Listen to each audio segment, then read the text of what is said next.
ಎಲ್ಲರಿಗೂ 77ನೇ ಗಣರಾಜ್ಯೋತ್ಸವದ ಶುಭಾಶಯಗಳನ್ನ ಕೋರುತ್ತಾ ಒಬ್ಬ ವ್ಯಕ್ತಿ ಹೇಳ್ತಾನೆ, ಈ ಜಗತ್ತಿನಲ್ಲಿ ನಾವು ಹಣವಲ್ಲೇ ದೊಡ್ಡ ಬಲ ಅಂತ ತಿಳ್ಕೊಂಡ್ಬಿಟ್ಟಿದ್ದೀವಿ. ಈ ಜಗತ್ತಿನಲ್ಲಿ ಹಣಬಲಕ್ಕಿಂತ ದೊಡ್ಡ ಬಲ ಏನಾದರೂ ಇದ್ರೆ ಅದು ಸೈನ್ಯ ಬಲ. ನಾವು ಹಣದಿಂದ ಎಲ್ಲವನ್ನೂ ಗೆಲ್ಲಕ್ಕಾಗಲ್ಲ. ಸೈನ್ಯದಿಂದ ಇನ್ನೊಂದು ದೇಶವನ್ನು ಎದುರಿಸಬಹುದು, ನಾವು ಅಂದ್ಕೊಂಡಿದ್ದನ್ನ ಪಡ್ಕೋಬಹುದು.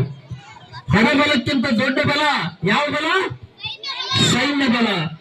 ಈ ಸೈನ್ಯ ಬಲಕ್ಕಿಂತ ಮತ್ತೊಂದು ದೊಡ್ಡ ಬಲ ಅನ್ನೋದೇನಾದರೂ ಇದ್ರೆ ಅದು ಅಣು ಬಲ.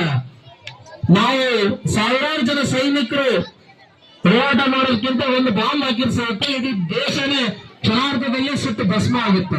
ಹಾಗಾಗಿ ಆ ಸೈನ್ಯ ಬಲಕ್ಕಿಂತ ದೊಡ್ಡ ಬಲ ಅನ್ನೋದೇನಾದ್ರೂ ಇದ್ರೆ ಅದು ಅಣುಬಲ. ಇಂಥ ಒಂದು ಅಣುಬಲಕ್ಕಿಂತ ಒಂದು ದೊಡ್ಡ ಬಲ ಏನಾದ್ರೂ ಇದ್ರೆ ಅದು ಜ್ಞಾನದ ಬಲ. ಅಂತ ಒಂದು ಜ್ಞಾನದ ಸಂಕೇತ, ಅಂತ ಒಂದು ಜ್ಞಾನದ ಗಣಿ, ಜ್ಞಾನದ ಸಾಗರ, ಜ್ಞಾನದ ಆಗರ ಆಗಿರ್ತಕ್ಕಂಥ ನಮ್ಮ ದೇಶದ ಒಂದು ದೊಡ್ಡ ಚೇತನ ಅಂತ ಅಂದ್ರೆ ಡಾಕ್ಟರ್ B.R. ಅಂಬೇಡ್ಕರ್ ಅವರು. ಆ ಜ್ಞಾನ ಬಲದಿಂದ ಈ ಜಗತ್ತಿನ ಇತಿಹಾಸವನ್ನು ಬದಲಾಯಿಸಬಹುದು.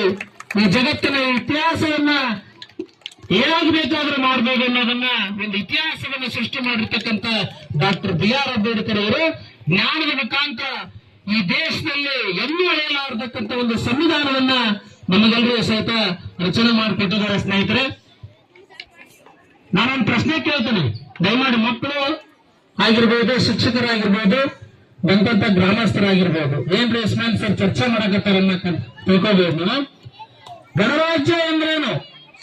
ನಾವು ಎಲ್ಲರೂ ಇವತ್ತು ಬಹಳಷ್ಟು ಸಡಗರದಿಂದ, ಸಂಭ್ರಮದಿಂದ, ಖುಷಿಯಿಂದ, ಸಂತೋಷದಿಂದ ಇದನ್ನ ಆಚರಣೆ ಮಾಡ್ತಾ ಇದ್ದೇವೆ. ಮಕ್ಕಳು ಕೇಳಿಸ್ಕೋಬೇಕು, ಏನು ಗಣರಾಜ್ಯ ಅಂದ್ರೆ? ಗಣರಾಜ್ಯ ಅಂದ್ರೇನು? ಗಣ ಅಂದ್ರೇನು? ಏನು? ಜನಗಳ ಗುಂಪು, ಜನರ ಗುಂಪು. ಮತ್ತೆ ಗಣ ಅಂದ್ರೆ ಸಮೂಹ, ರಾಜ್ಯ ಅಂದ್ರೆ ನಿಮಗೆಲ್ಲ ಗೊತ್ತಿದೆ. ಒಂದು ಭೌಗೋಳಿಕವಾಗಿ, ಶಾಬ್ದಿಕವಾಗಿ ನಾವಿದನ್ನ ಅರ್ಥೈಸ್ಕೊಂಡ್ರೆ ಅಂತಂದ್ರೆ ಒಂದು ಭೌಗೋಳಿಕ ಪ್ರದೇಶ, ಒಂದು ನಿರ್ದಿಷ್ಟವಾಗಿರ್ತಕ್ಕಂಥ ಪ್ರದೇಶ ಅಂತ ಹೇಳ್ತೀವಿ. ಗಣ ಅಂದ್ರೆ ಸಾಂವಿಧಾನಿಕವಾಗಿ ನಾವು ಅದನ್ನು ಅರ್ಥೈಸ್ಕೊಳ್ಳೋದಾದ್ರೆ ಗಣ ಅಂದ್ರೆ ಜನರ ಗುಂಪು, ರಾಜ್ಯ ಅಂದ್ರೆ ಪ್ರಭುತ್ವ, ಅಂದ್ರೆ ಜನರ ಪ್ರಭುತ್ವ, ಜನರ ಅಧಿಕಾರ, ಜನರೇ ಒಂದು ಸರ್ಕಾರವನ್ನು ರಚನೆ ಮಾಡ್ತಕ್ಕಂಥದ್ದು. ಅಲ್ಲಿ ಬಹಳ ಒಂದು ವಿಪರ್ಯಾಸ ಆಗ್ತಾ ಇದೆ. ಇನ್ನೊಂದು ಪ್ರಶ್ನೆ ಕೇಳ್ತೇನೆ, ನನಗೆ ಸ್ವಾತಂತ್ರ್ಯ ಸಿಕ್ಕದ್ದು ಯಾವಾಗ? ಆಗಸ್ಟ್ 15, 1940. ಆಗಸ್ಟ್ 15 ಏನನ್ನ ಆಚರಣೆ ಮಾಡ್ತೀವಿ ನಾವು? ಸ್ವಾತಂತ್ರ್ಯ ದಿನ. ಏನನ್ನ ಆಚರಣೆ ಮಾಡ್ತೀವಿ? ಸ್ವಾತಂತ್ರ್ಯ ದಿನಾಚರಣೆ. ಹಾಗೆ 1950 ಜನವರಿ 26, ಏನು ಗಣರಾಜ್ಯೋತ್ಸವ ಅಂದ್ರೆ ಏನು ಜಾರಿ ಬಂದಿದ್ದೀನ? ಈ ದಿನ ಏನು? ಸಂವಿಧಾನ ಜಾರಿಗೆ ಬಂದ ದಿನ. ಆದರೂ ಸಹಿತ ಜನರು ದಯಮಾಡಿ ತಿಳ್ಕೋಬೇಕು, ನಾವ್ ಯಾರು ಸಹಿತ ಸಂವಿಧಾನ ಜಾರಿಗೆ ಬಂದ ದಿನ ಅಂತ ಆಚರಣೆ ಮಾಡ್ತಾ ಇಲ್ಲ, ಗಣರಾಜ್ಯ ಅಂತ ಆಚರಣೆ ಮಾಡ್ತಾ ಇದ್ದೀವಿ. ಭವಿಷ್ಯ ನೋಡಿ, ಈಗ ಇತ್ತೀಚೆಗೆ 2 ವರ್ಷದ ಹಿಂದೆ ನವೆಂಬರ್ 26 ಸಂವಿಧಾನ ದಿನ ಅಂತ ಆಚರಣೆ ಮಾಡ್ತಾ ಇದ್ದೀವಿ. ಎಷ್ಟು ವಿಪರ್ಯಾಸ ನೋಡ್ರಿ. ಯಾಕಂದ್ರೆ ಈ ಸಂವಿಧಾನವನ್ನು ರಚನೆ ಮಾಡಿಕೊಟ್ಟವರು ಡಾಕ್ಟರ್ B.R. ಅಂಬೇಡ್ಕರ್ ಅವರು. ಸಂವಿಧಾನ ದಿನ ಅಂದ್ಬಿಟ್ರೆ ಆ ಕರೆಕ್ಟ್ ಎಲ್ಲ ಎಲ್ಲಿ ಹೋಗ್ಬಿಡುತ್ತೆ ಅಂತಂದ್ರೆ ಡಾಕ್ಟರ್ B.R. ಅಂಬೇಡ್ಕರ್ ಅವ್ರಿಗೆ ಹೋಗುತ್ತೆ. ಸಂವಿಧಾನ ದಿನಾಚರಣೆ ಅಂದ್ರೆ ಸಂವಿಧಾನ ರಚನಾಕಾರರು ಡಾಕ್ಟರ್ B.R. ಅಂಬೇಡ್ಕರ್ ಅವರು. ಅದು ಕರೆಕ್ಟ್ ಎಷ್ಟು ಹೋಗುತ್ತೆ? 140 ಕೋಟಿ ಜನ ಇವತ್ತು ಅಂಬೇಡ್ಕರ್ ಸ್ಮರಿಸ್ತಾರೆ. ಸಂವಿಧಾನ ಅಂದ್ರೆ ಅಂಬೇಡ್ಕರ್ ಅಂತ ಹೇಳಿ ಇವತ್ತು ನಾವು ಗಣರಾಜ್ಯ ಅಂತ ಹೇಳ್ತಾ ಇದ್ದೀವಿ. ಈ ಒಂದು ಗಣರಾಜ್ಯೋತ್ಸವ ಬರ್ಲಿಕ್ಕೂ ಒಂದಿಷ್ಟು ಇತಿಹಾಸ ಇದೆ. ತಮಗೆಲ್ಲ ಗೊತ್ತಿದ್ದಂತೆ 1929 ಒಂದು ಲಾಹೋರ್ನಲ್ಲಿ ಅಧಿವೇಶನ ನಡೆಯುತ್ತೆ. ಜವಾಹರ್ಲಾಲ್ ನೆಹರು ಅವರ ಒಂದು ನೇತೃತ್ವವನ್ನು ವಹಿಸಿಕೊಂಡಿರ್ತಾರೆ. 1930 ಜನವರಿ 26 ಸಂಪೂರ್ಣ ಸ್ವರಾಜ್ಯ ದಿನ ಅಂತ ಒಂದು ಘೋಷಣೆಯನ್ನು ಕೊಡ್ತಾರೆ.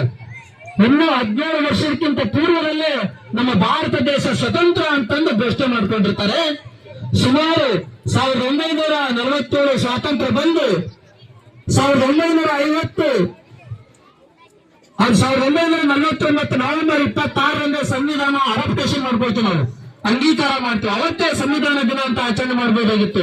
ಸಂವಿಧಾನ ಜಾರಿ ಬಂದಿದೆ ಅಂತ ನಾವು ಮಾಡ್ಕೋಬಹುದಾಗಿತ್ತು. ಮತ್ತೆ 2 ತಿಂಗಳನ್ನು ಮುಂದೆ ಹಾಕ್ತಾರೆ. ಯಾಕಂದ್ರೆ 1930 ಏನು ಸಂಪೂರ್ಣ ಸ್ವರಾಜ್ಯ ದಿನ ಅಂತ ನಾವು ಆಚರಣೆ ಮಾಡಿದ್ವಲ್ಲ, ಅವತ್ತೇ ನಾವು ಆಚರಣೆ ಮಾಡಿದ್ವಿ. ಹಂಗಾಗಿ ಅದನ್ನು ಜನವರಿ 26ರಂದೇ ನಾವೇನ್ ಮಾಡೋಣ ಅಂತಂದ್ರೆ ಸಂವಿಧಾನ ಜಾರಿಗೆ ಬಂದ ದಿನ ಗಣರಾಜ್ಯೋತ್ಸವ ಆಚರಣೆ ಮಾಡೋಣ ಅಂತ ಹೇಳಿ ಸನ್ಮಾನ್ಯ ನೆಹರು ಅವರು ಒಂದು ಘೋಷಣೆ ಕೊಡ್ತಾರೆ. ಹಾಗಾಗಿ ಜನವರಿ 26 ನಾವೇನ್ ಮಾಡ್ತಾ ಇದೀವಿ ಅಂತಂದ್ರೆ ಏನು ಇವತ್ತು ಗಣರಾಜ್ಯೋತ್ಸವವನ್ನು ಆಚರಣೆ ಮಾಡ್ತಾ ಇದೀವಿ. ಆದ್ರೆ ನಿಜವಾಗ್ಲೂ ಇದನ್ನ ನಾವೇನಂತ ಆಚರಣೆ ಮಾಡ್ಬೇಕು ಅಂತಂದ್ರೆ ಸಂವಿಧಾನ ದಿನ ಅಂತ ಆಚರಣೆ ಮಾಡಬೇಕು. ಏನಂತ ಮಾಡ್ಬೇಕು?